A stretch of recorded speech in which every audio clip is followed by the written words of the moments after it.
Bali yan, Tito, yung sa ano, pag-usapan natin sa tulo. Hindi ko muna nilinisan dito, Tito, para pag-inspect niyo. Makita agad.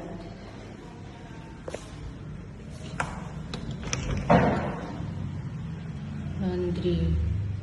Yan, nagbabasa talaga siya minsan.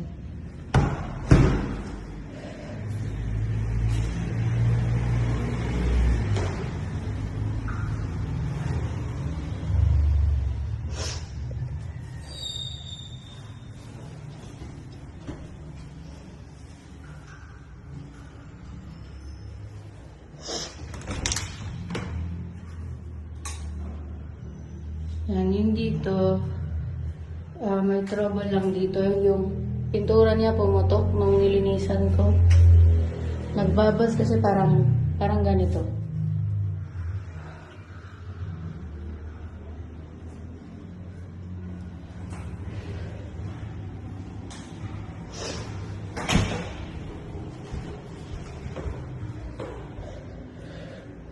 Ay. Sorry.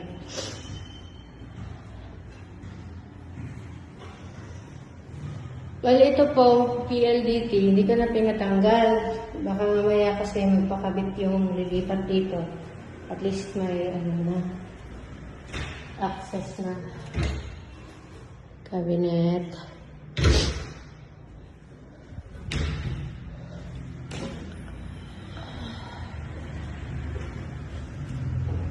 Ito, dito yung kakalipat namin, di ba natanggal yung sa taas.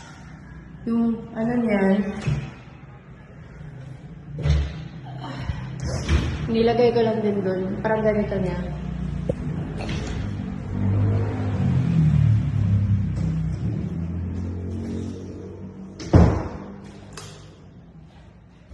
And functional naman lahat ng ilaw so far.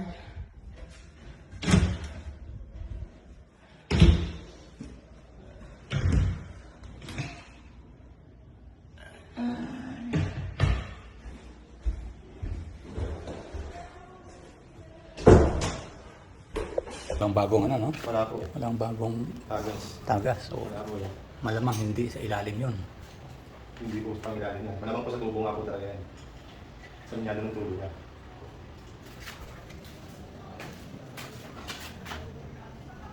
Dito wala naman. Kisame. Kisame. Ano yun po? Pwede po adjust. Kasi po ano yun may po ako nun. Okay. Pwede. Sige. Achis. Adjust po. Oo. Anong, magkano ang rate nyo? Ay, hindi po ako nag-aaraman. Ha? Ano, pakyawan? Opo. Okay. Lalo na po pag ganyan yung kapal na po yung tubo lahat. Oo. Okay. Hindi, ano na po. Ano pong klaseng paglalagay natin ng tubo? Expose na lang po natin o bound pa rin lahat? Hindi ko sure yung ano. Hindi ko. Kasi kung ibabaon mo, saan pa dadaanin? O kaya pa po lahat yan. Papunta po yan. Pag-ukay po ako pataas. Kung expose naman po natin, pwede naman po itagusan lang po dyan sa ilalim ng magdanan. Dyan sa gilid na yung magdanan ng magdanan. Papunta po doon. Paakyat. Ano po yung likod nito? Kusina ng 57C. Kusina. Papaalo na lang po tayo po ikot. Paakyat. Nagreklamo nga rin siya na may tumutulo daw sa kanyang kusina na portion. Malamang po yun. Ano yan? Diyan. Yung tubo, Diyan yung tubo nga po kasi. Pagkakat po dyan, ito po yung dugtungan ng tubo nila. Dito po nagpunta yung water line niya eh. Pagkakat po dyan, kung may bubukalit po ganun yun, baka yung mga elbow po na yun, dahil GI pa. Okay. So, sa adjust natin, pag-usapan.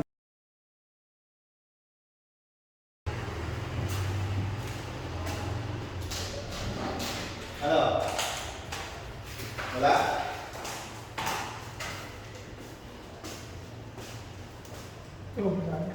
May maagas na? Tignan mo nga sa kabila, Ben. Silipin mo nga sa kabila. So, ito po sa taas, tingnan ko may maagas naman.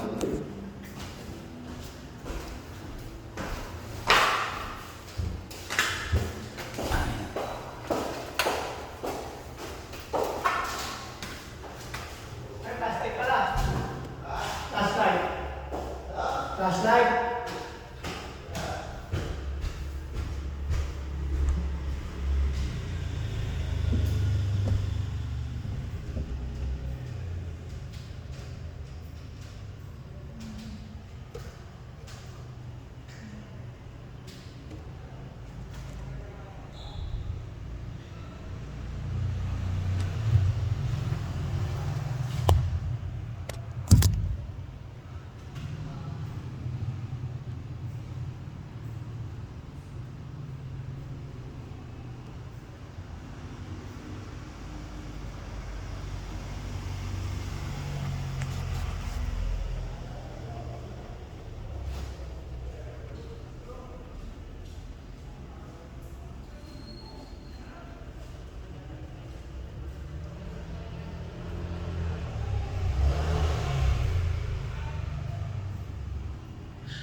Nakita mo sa ano? Sa taas? So doon ang problem.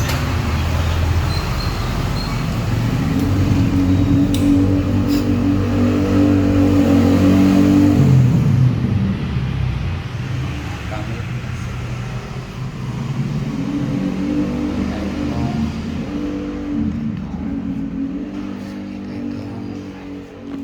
May mga bakas na tulog dito sa baba.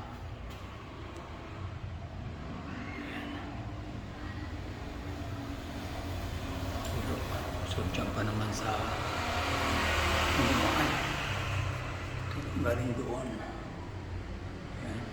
Galing yan. Sa ilalim. Yan sa ilalim.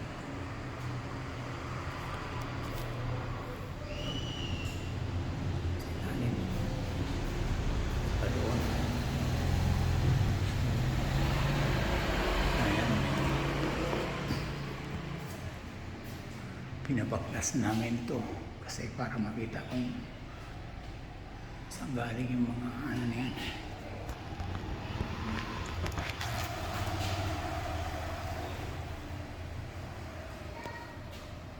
Okay naman yung iba. Later on, we found out na yung tubo dyan sa loob ng CR, hindi nakikita dito yung tubo. Ibig sabihin nakabaon siya. Ano? Mukhang yun ang pinagmumula ng tagas. Tapos nagsip sa simento kaya umabot dito.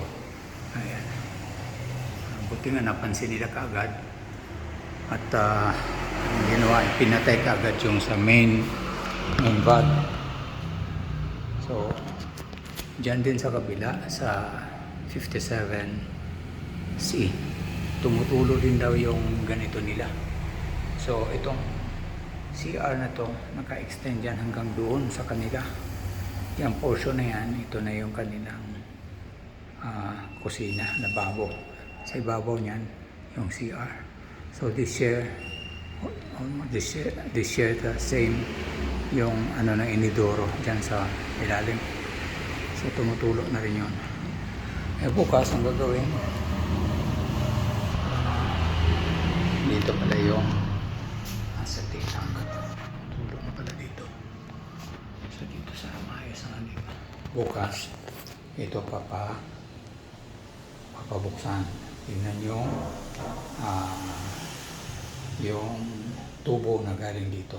Tapos dito tayo magtatap ng tubo. Ilalabas natin dito. Yung gamit yung mga tubo na yun na puti. Ilalabas natin dito. Lagyan ng holder dyan. Lulusutin doon. Paglusot, pupunta doon sa ibabaw. Pupunta doon sa banyo. Para hindi na natin i-revive yung nakabaon na tubo kasi ano na siya, luma na yun, ang tawag dito, makalawang na yun. So, kaya siguro umigay na.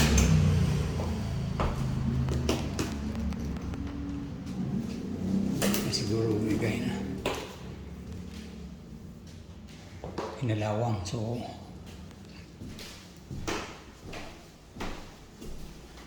dito, dyan palulusutin yung tubo, lagyan lang ng sealant. Tapos, lulusot dyan, dito sa ibabaw. Ganyan. So, halos sa aking dibdib. Dyan lulusot yung tubo. Lalabas na natin para magkaroon ng supply dyan sa banyo.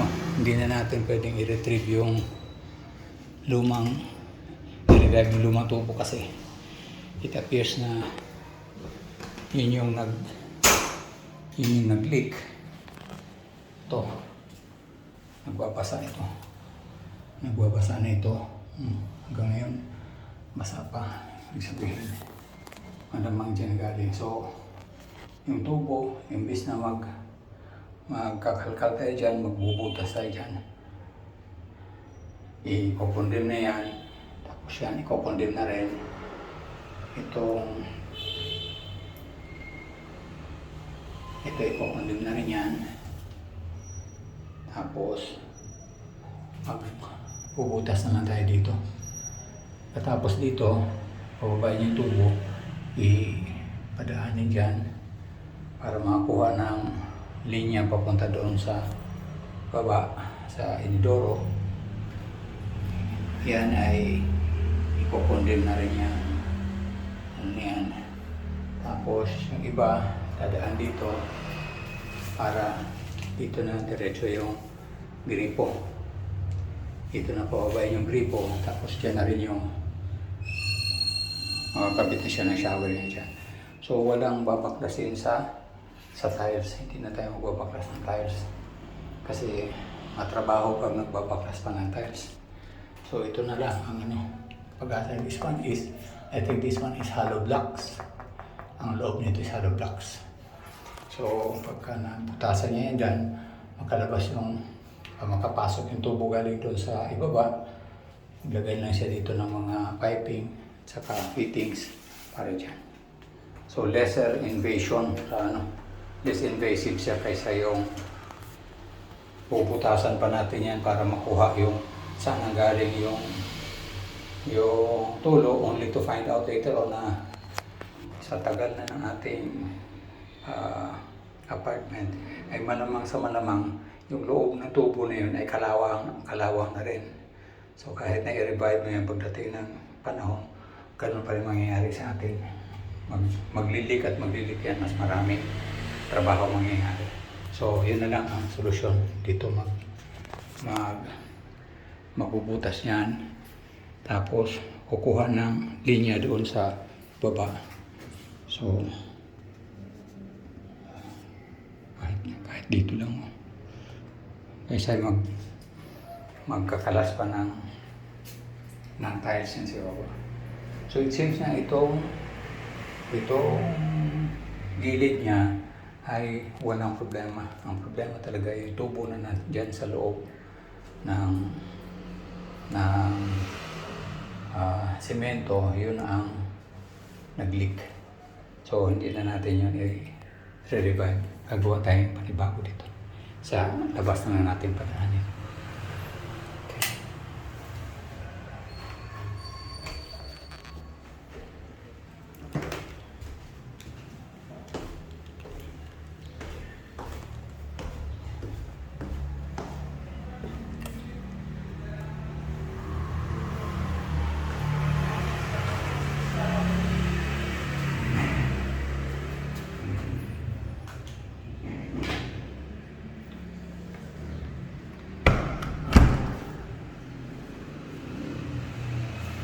So, bukas na gagawin. The rest is okay na. Ang instruction ko, ang pintura, yun lang din ang pipinturahan. Hindi na pipinturahan itong iba. Hanggang dyan lang sa mayanan. Kailangan habulin natin. Tapos ito ang gagamitin para patakip dyan. At saka patakip doon sa 57C. I think this is less invasive na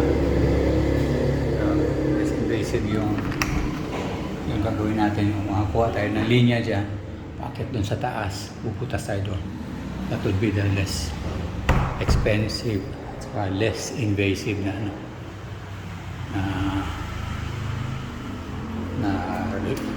repair. Okay, yun lang po. This is 37C.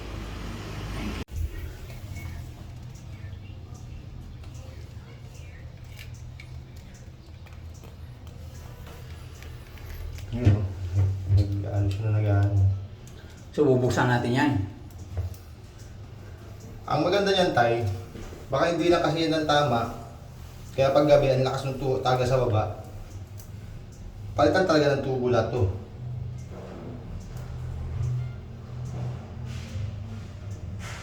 Bubutas tayo dito. Yung paliwanag ng bintana, layo ng bintana. Nasa kabila pa ng bintana. Kasi malamang to, Tay, pati yung tumatagas dito, yung tumutulo dun sa sinabi nila, sa pader doon, Oo. malamang dito na rin ang galing yun eh. So kung yan makuha natin yung tubo niyan at mailabas natin ang supply papunta dito, Baka yun, dito naman nakabaon ng may tagas. yung Kasi dito tayo nanggaling yung tubo eh. oo. Mula rito, pag ganun eh. Pag ganun yung tubo sa baba eh. Nag-end po siya dito, nagkaroon siya ng T dito, para dumiretso dito. Kasi ito, para dito lang to. Baka yung ibang tubo dito, yung dito o yung dito sa pataas nito, may tagas na rin. Kaya,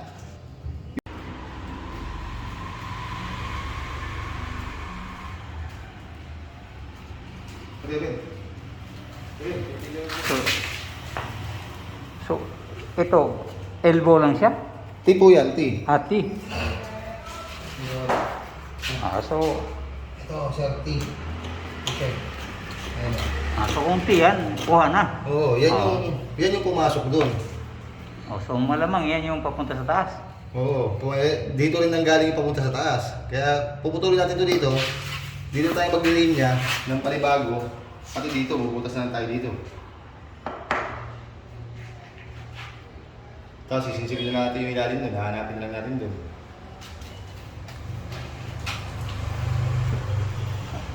So yung tin na yun, pumasok pa yan doon. Pumasok yan doon sa kabila, sir. Doon sa may lababo rin nila. Di ba may angat rin yung lababo nila doon? Okay.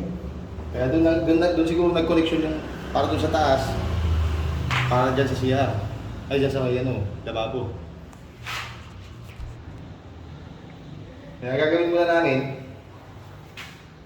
putulin namin to. Lagyan namin ng end cap muna. Testingin natin kung magkakaroon ng tubig pa yung taas. Ibig sabihin, pag binuksan natin, nagkakaroon pa ng tubig, hindi nagagaling dito yung papunta sa taas. Oo, hindi dito yung nanggaling na papunta taas. Okay. May ibang nililyan talaga. Sana yan na yun.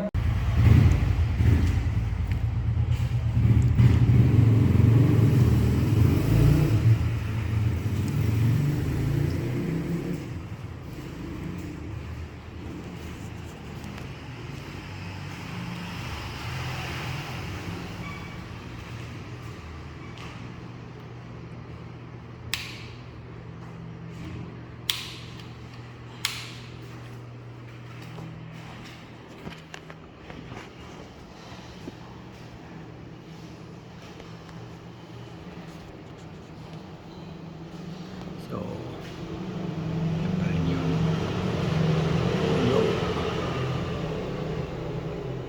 Yung ito. Nabasa na ito. At nakita na ito yung supply ng tubig. Galing sa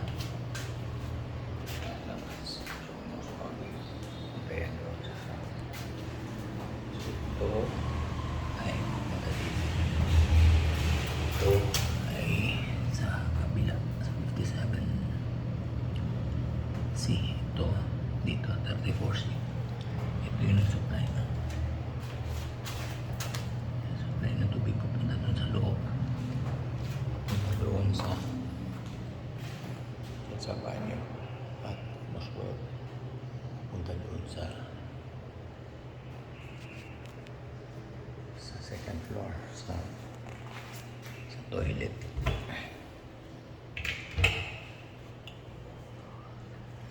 So, pabubuksan ito para bubuksan yan para makakabit. Kalulusot din dito.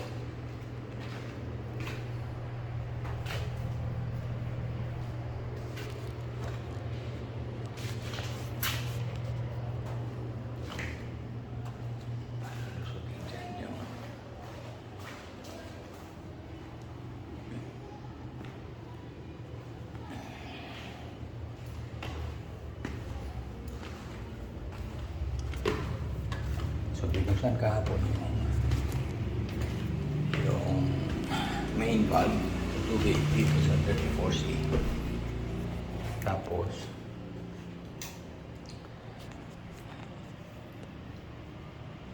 wala namang tumulog dito. Lalo na yan, nakabukas na yan. Isa na ito, i-co-content na yan. And then, i-co-content na yan. Para yung tubo magagaling doon sa dito sa labas. Ito ay dito na dumaan.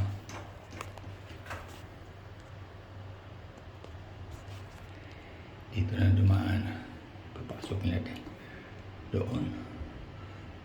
Tapos pababain.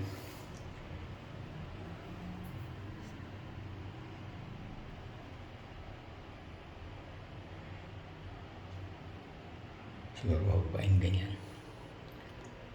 Dito.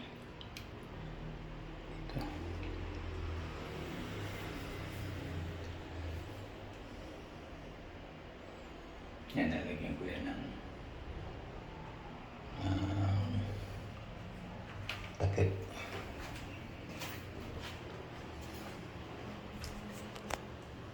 So yan ang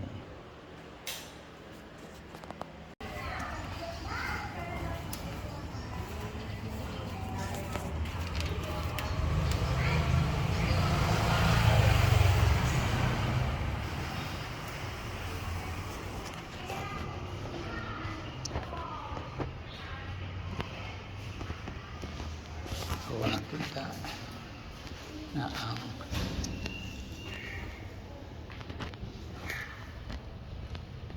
connection ay nandyan.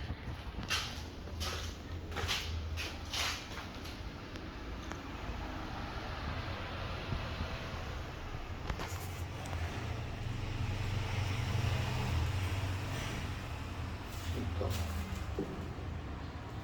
palagi ng sino sa taas.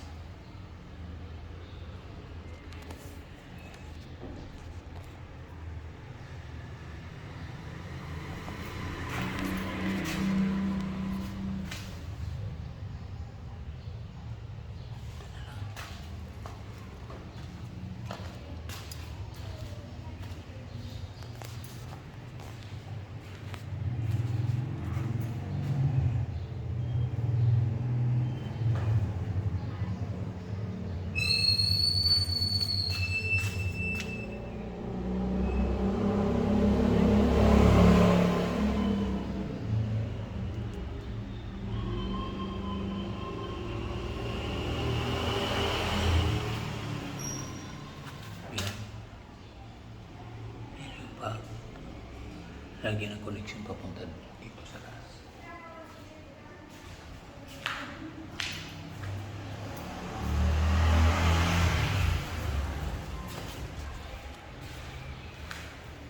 Sa taas na.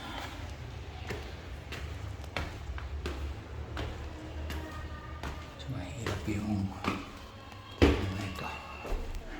Luma na yung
Sana pinatuyo mo muna yung ano, bago. Tuyo na po yan, sir. Ha? Kanina pa po yan. Tanghali.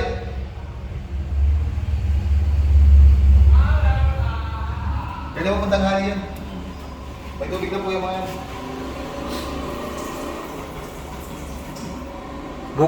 Bukas mo na isara yan. Tingnan natin yung ano. Lahat po bukas po yan. Bukas Tingnan po lahat natin. po namin babalikan.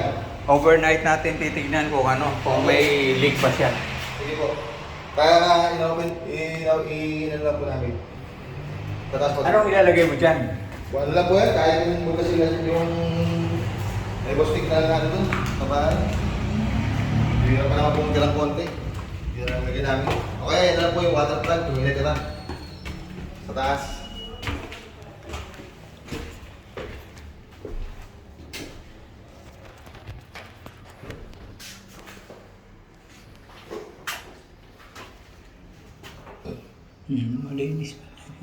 Malinis pa pala itong ano niya.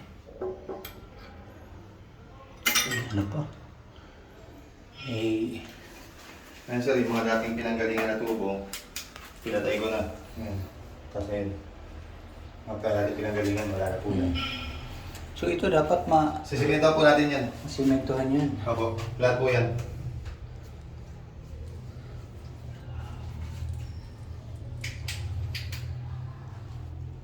Di ba delikado ito na ano, masagi-sagi pre? Wala pong problema dyan, kahit pasagi-sagi po yan, di po nila kaya pasagi dyan, putulin. Hindi, ibig sabihin yung ano, yung Grip ko.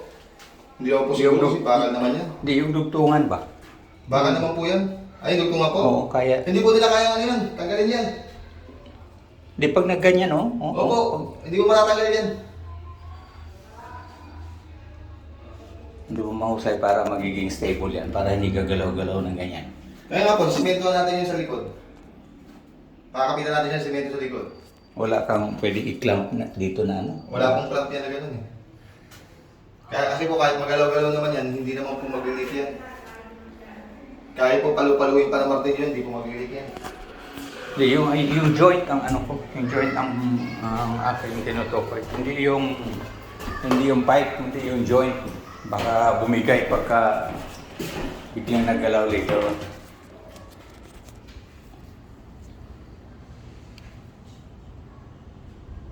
Ayun. Okay na yun. Okay po. Sige lang pre, ano?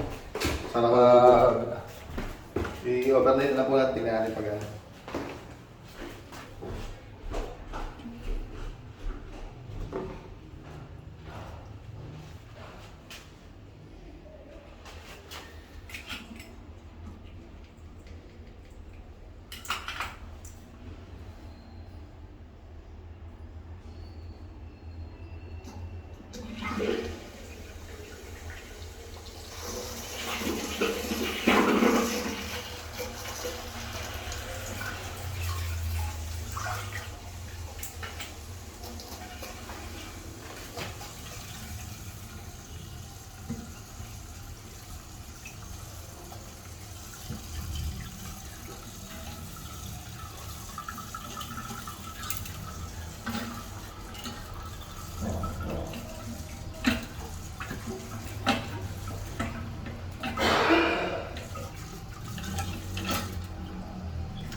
Yan, bagong masana yan tayo. Oh, bagong basa na.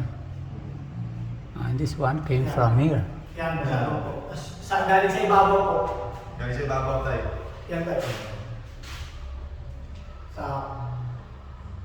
Masana yung Sa loob yun ng sa loob ng buhos yun. Sa loob ng buhos yan tayo. So kung i-condemn natin yun, padadaanin natin dyan, Dito, hopefully, mawala Mawala na. natin lahat ng lumang tipo doon. Gagawa tayo para bago. Mawawala yan. palagay ko yun ang pinaka the best solution, hindi masyadong invasive yung